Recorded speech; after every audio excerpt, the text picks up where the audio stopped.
Neste módulo, começaremos a falar de verbos. Tereza, verbo era para ser no princípio, igual diz lá na Bíblia, no princípio era o verbo. Mas o verbo de lá é o verbo palavra. E sobre palavra nós estamos estudando desde o princípio. Vamos agora, de fato, falar sobre o verbo enquanto classe de palavra. Já falamos muito dele, né? Porque já aprendemos concordância, tivemos de identificar o verbo, regência verbal, o verbo e os seus termos subordinados. Mas agora falaremos de parte chata, que é flexão de tempo e de modo, conjugação de verbos. Nós falaremos sobre flexão de modo, indicativo subjuntivo, imperativo, flexão de tempo. Trabalharei aqui alguns procedimentos, mas olha, verbo a gente não tem jeito, tem de entender, claro, não é, quando usar, qual é a relação de sentido, o efeito de sentido que ele estabelece, mas tem de usar e de conjugar. Então vou começar colocando aqui na sua telinha conjuga-me, www.conjuga-me.net. É muito bacana este site, porque você nele coloca um verbo no infinitivo, nome do verbo, e ele dá todas as flexões de tempo, de modo, de pessoa, de número. Dá o modo, todos os modos, inclusive o imperativo, e dá as formas nominais, o gerúndio, o particípio. Então é uma ferramenta de estudo. Até sugiro assim: vamos estudar verbo agora? Está online? Deixa abertinho uma janelinha assim desse conjuga-me.net. Vai estudar verbo depois? Ah, vou sentar e vou resolver uma lista de questões aqui nesse banco de questões. Deixa do lado o conjuga-me. É um instrumento a que nós podemos recorrer, bastante, totalmente confiável, de conjugação de verbos. Eu sei que é uma chatice, né? Eu, tu, ele, nós, vós, eles, porque quem é que usa o vós, Tereza? Quando eu digo vamos flexionar o verbo, eu, tu, ele, nós, vós, eles. E no nosso dia a dia, a não ser que você seja de uma região em que se use o tu, né? Você ainda pode pertencer a uma categoria dos que usam tu. Eu moro numa região em que não se usa o tu, então no nosso dia a dia, eu, você, ele, ela, nós, a gente, não é? Vós ninguém usa, eles e elas. É o que acontece na prática. Então é uma distância enorme entre a teoria e a prática, porque esse vós, por exemplo, é uma flexão que no português do Brasil pouco se emprega. E o tu também é uma flexão que no português do Brasil, considerando todas as regiões, é restrita a algumas. A maioria dos brasileiros não usa o tu, usa o você. Então, vamos entender uma coisa: há um universo enorme de assuntos envolvendo verbo e flexões verbais de tempo e de modo. Nós vamos nos concentrar nos assuntos que são mais cobrados. E não é um assunto muito cobrado a flexão verbal, eu, tu, ele, nós, vós, eles. Não, os examinadores querem saber em que tempo está flexionado o verbo, os examinadores querem saber correlação de tempos verbais, para ninguém dizer assim: se eu soubesse, irei com você. Não, se eu soubesse, irei com você, não é se eu soubesse, iria com você. Ou se eu souber, irei com você. Então isso é correlação de tempos verbais. Então neste universo enorme chamado verbo, nós vamos nos concentrar naquilo que tem aplicabilidade, aplicação nas provas de concurso. Certinho? Então vamos começar aqui com um panorama a respeito de o conceito, né? É uma palavra variável, a palavra que mais varia na língua portuguesa, varia em modo, varia em tempo, varia em pessoa, varia em número e varia em voz. Então são 5 as flexões do verbo. E expressa a ação, processo, estado, que são os verbos de ligação, ou fenômeno da natureza, que são os fenômenos meteorológicos. O cliente discutiu com o vendedor. Discutiu é um verbo. Indica uma ação praticada pelo cliente. Gostamos de gramática. Gostamos é um verbo. Indica um processo. Não é uma ação de gostar. Eu pratico a ação de gostar. Não, eu pratico a ação de discutir. Eu pratico a ação de estudar. Eu pratico a ação de falar. Mas gostar é um processo. É um verbo. Flexiona-se no tempo, em modo, em pessoa. O povo brasileiro está indignado com a corrupção.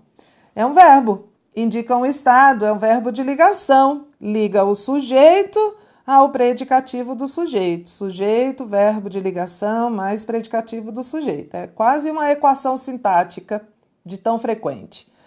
Choveu no Rio Grande, mas não nevou. Choveu e nevou são verbos que indicam fenômenos da natureza, fenômenos meteorológicos, são chamados de verbos impessoais.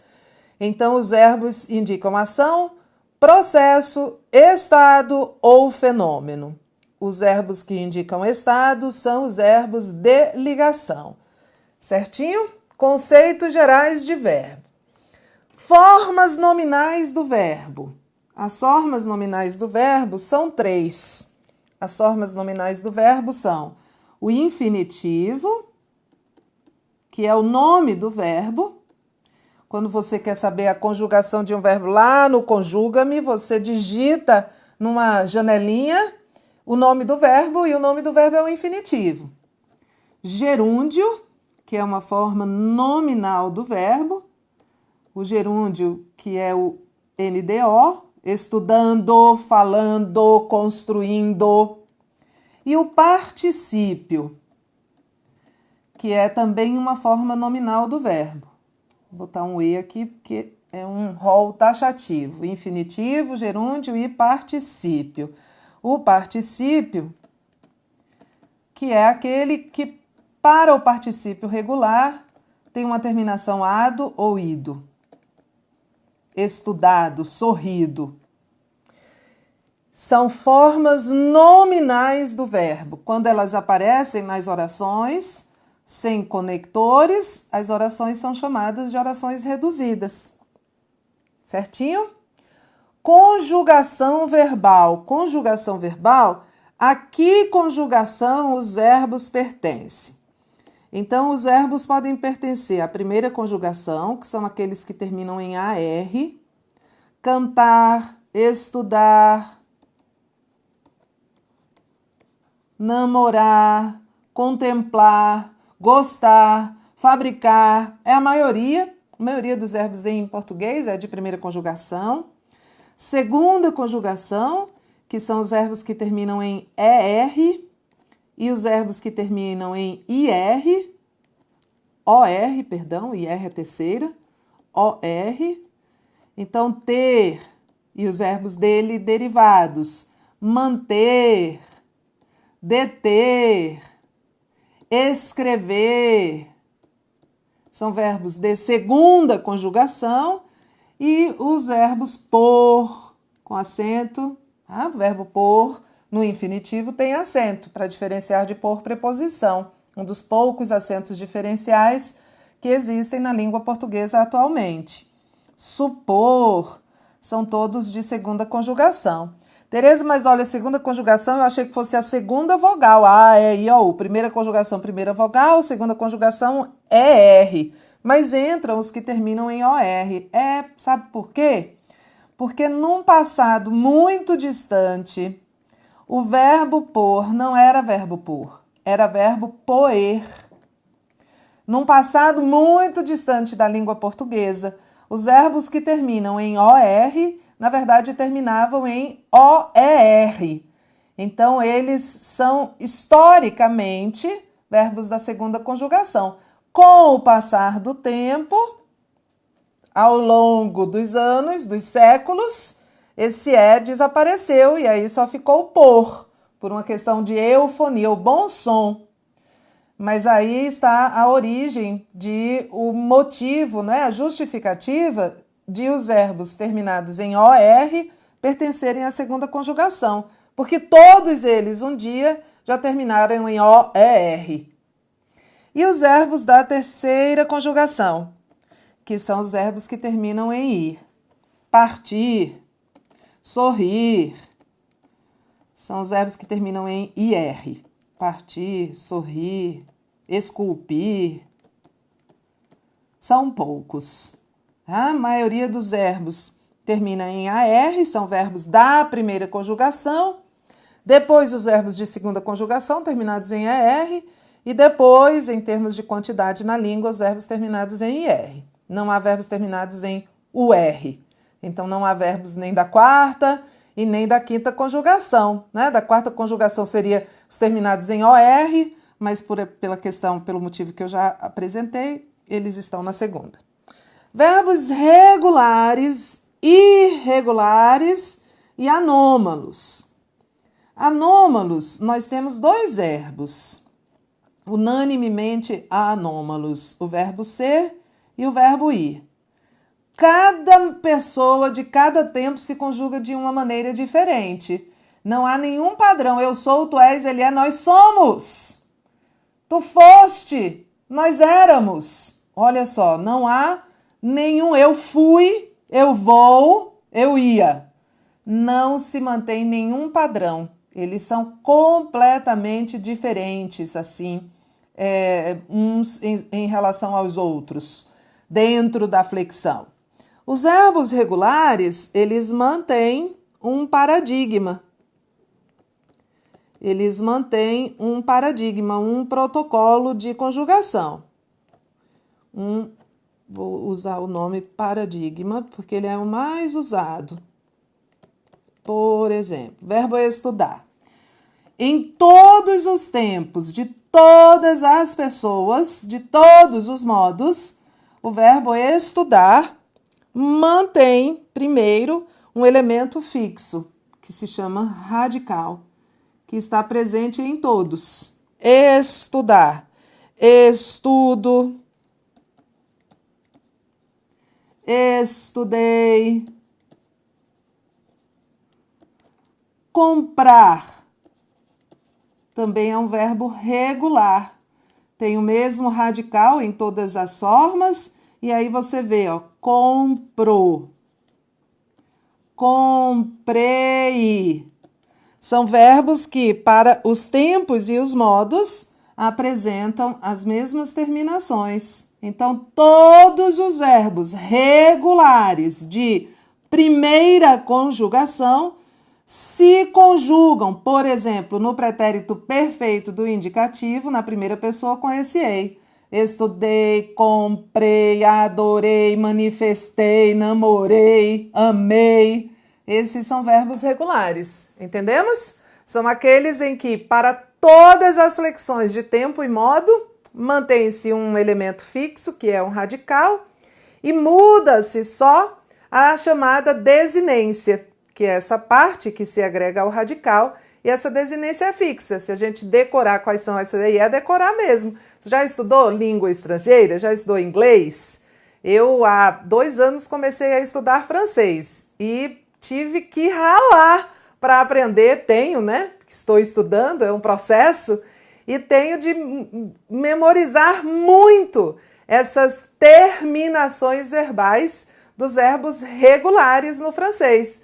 E quando uma pessoa estuda português, o estrangeiro estuda português, tem esse mesmo trabalho. Então, pensa assim, pretérito perfeito dos verbos regulares de primeira conjugação. Namorar, namorei. Cantar, cantei. Estudar, estudei. E por aí vai, porque é sempre o ei, ei, ei. Esses são os verbos regulares. E os verbos irregulares mantêm certos padrões. Não são anômalos, não são totalmente diferentes, como eu fui, ele é, nós seremos, em que, né, parece não haver nenhum elemento comum. Os verbos irregulares mantêm um certo padrão, mas não com este rigor que os verbos regulares mantêm. Por exemplo, trazer é um verbo irregular, porque eu digo eu trago, e não digo eu trazo, né? Eu trouxe e não eu trazi. Mas há um certo padrão, porque eu trouxe, ele trouxe, nós trouxemos. A partir dessa modificação que ele tem em relação ao infinitivo, as pessoas se conjugam. Então, nem é regular, como o verbo falar, que em todos os tempos, de todos os modos, aparece o mesmo radical, fale, nem é como o verbo anômalo. O verbo irregular segue um certo padrão, né, embora não mantenha o mesmo radical, que é esse elemento que se mantém nos verbos regulares para todas as conjugações. Graças a Deus, a maioria dos verbos em língua portuguesa é regular. Então, a gente termina tendo de memorizar o paradigma, né? Quais são as desinências, as terminações, que eu suando para fazer do francês. Certamente você estudou inglês em algum momento da sua vida e também precisou aprender como é que os verbos se conjugam. Só que aqui é a nossa língua, né? Não estou falando de língua estrangeira. Vamos lá. Então, mantém um paradigma, os verbos regulares mantêm um paradigma e eles mantêm, quero uma caneta, e eles mantêm um radical, mantém esse radical em todos os tempos, que é essa parte que é a base de significado e que vai ser comum a todas as flexões de tempo e de pessoa, e os verbos irregulares mantêm um certo padrão, mas não tem um radical. Não tem o mesmo radical para todos os tempos e modos.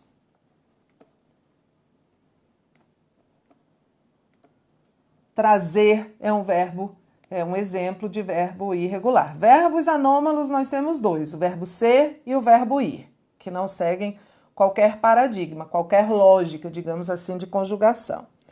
Os verbos abundantes, né? Muito legal esse nome. Verbos abundantes são os que têm dois particípios. Os verbos abundantes apresentam dois particípios. Um particípio, por exemplo, depois a gente vai trabalhar com eles. O verbo aceitar. Existe aceitado. Se eu soubesse, teria aceitado sua proposta. E tem aceito. Sua proposta foi aceita pela diretoria. Então, este particípio aqui, terminado em ado, às vezes termina em ido, é o chamado particípio regular. E esse outro aqui é o particípio irregular. Imprimir, tem imprimido e tem impresso. Nós vamos trabalhar com esses verbos depois. Para antecipar, porque eu sei que você fica curioso aí, os particípios regulares são usados com os auxiliares ter ou haver. Se eu soubesse, eu teria aceitado.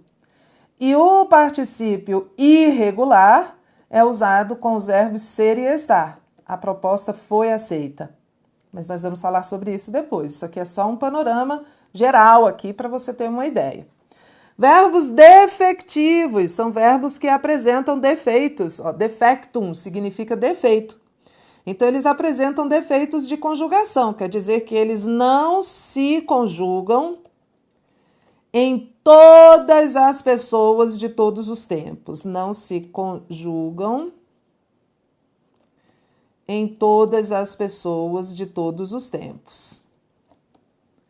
Quando a gente vai conjugar, muitas vezes a gente vai conjugar um verbo que é defectivo e a gente sente uma coisa estranha. Todas as pessoas de todos os tempos ou modos. Por exemplo, como é que você diria como é que você diria o verbo colorir no presente do indicativo do verbo colorir? Não existe. Não existe eu coloro. Não existe eu coluro. Não existe. Qual é o presente do indicativo do verbo falir? Eu Não existe. Eu falo, eu falho, não existe. Qual é o presente do indicativo da primeira pessoa do verbo polir? Eu pulo meu carro todo domingo. Eu polo. Não, não existe também. Então, olha, são exemplos de verbos defectivos. Eles apresentam defeitos. Eles não se conjugam em todos os tempos de todas as pessoas. E os tempos compostos, que terminam formando, que terminam ligados ao conceito de locução verbal. Então eu digo assim, vou fazer isso amanhã. Isso é um tempo composto. Farei seria o tempo simples. Tá? Ou eu digo assim, isso tem provocado. É um tempo composto. Provoca.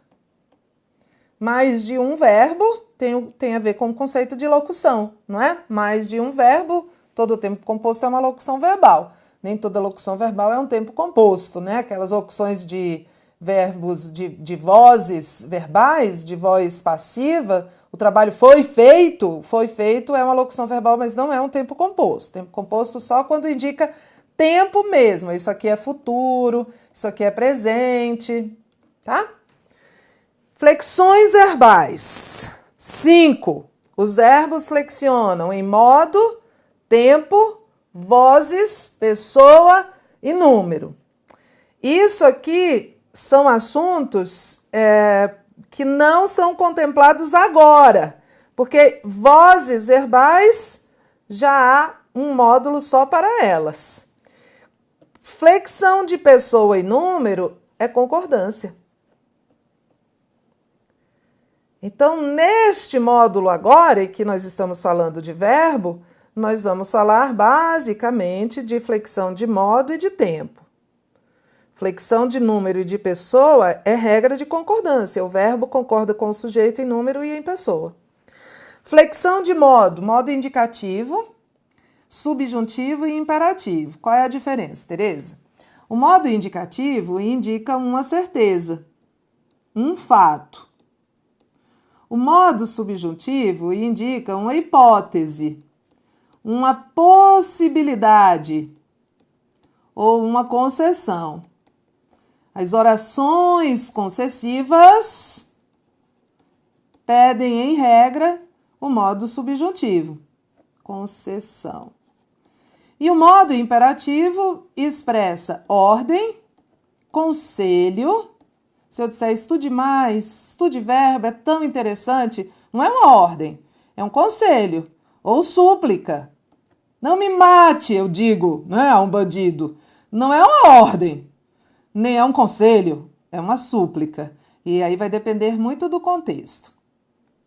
E os tempos? Presente, um fato que ocorre simultaneamente ao momento da fala, pretérito, que é o passado, um fato anterior ao momento da fala, e futuro, um fato posterior ao momento da fala.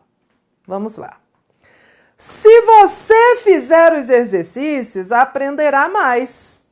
Faça-os. 3 verbos aqui. Fizer, aprenderá e mais. Vamos ver o primeiro. Se você fizer. Você vai fazer? Não sei. Não sei. É possível que você faça. Se você fizer, é uma possibilidade. Então, que modo é esse? Subjuntivo. Que tempo é esse? Futuro. Se você fizer, é algo que ainda pode acontecer. Eu nem sei se vai acontecer, mas se acontecer, será no futuro.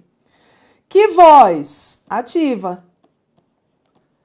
Lembra? Você é o sujeito agente, é você que vai fazer. Então, se eu tenho um sujeito agente, o verbo está na voz ativa. Pessoa. Você. Terceira pessoa, o verbo está. Tereza, mas você é a pessoa com quem eu falo. Mas é um pronome de tratamento. Todos os pronomes de tratamento levam o verbo a concordar na terceira pessoa. Então, o verbo está na terceira pessoa. Do singular. É você, não é vocês. Singular. Vamos para o segundo verbo. Aprenderá mais. Aprenderá está em que modo? Modo indicativo, que é uma certeza. Eu não sei se você vai fazer os exercícios, mas se você fizer, aprenderá. É certo que você aprenderá. Modo indicativo. Tempo, futuro. Aprenderá, futuro. Futuro relacionado com futuro, já é correlação verbal. Voz, ativa. Você aprenderá. Você é o sujeito, continua a ser o sujeito, elíptico aqui, oculto, e você aprenderá. Voz ativa. Terceira pessoa, que é o mesmo sujeito, do singular. Faça-os. Faça! Não é um conselho? Posso dizer que é uma ordem. Não estou ordenando. É um conselho. Então, modo imperativo. O modo imperativo não se classifica em tempo. O modo imperativo se classifica em forma. E tem modo imperativo afirmativo, como este aqui, ou modo imperativo negativo. Não os faça. Né? Então, não tem classificação de tempo. Voz ativa, porque você que vai fazer, o mesmo sujeito de terceira pessoa e do singular. Então, é isso. Flexão verbal é isso. Flexão de tempo e flexão de modo. Flexão de vozes, nós já vimos lá atrás, numa aula de vozes verbais. Flexão de número e de pessoa também já vimos lá atrás, numa aula de concordância. Então, fizemos aqui esse nosso voo panorâmico sobre conceitos relacionados a verbo e já identifiquei o nosso objeto de estudo. Nós vamos estudar flexão de modo e de tempo. Vamos nos concentrar, porque a matéria é ampla, nós vamos nos concentrar naquilo que é importante e imprescindível saber para a prova de concurso público. O resto, conjuga-me.net. Daqui a pouco eu volto, a gente vai falar de modo indicativo.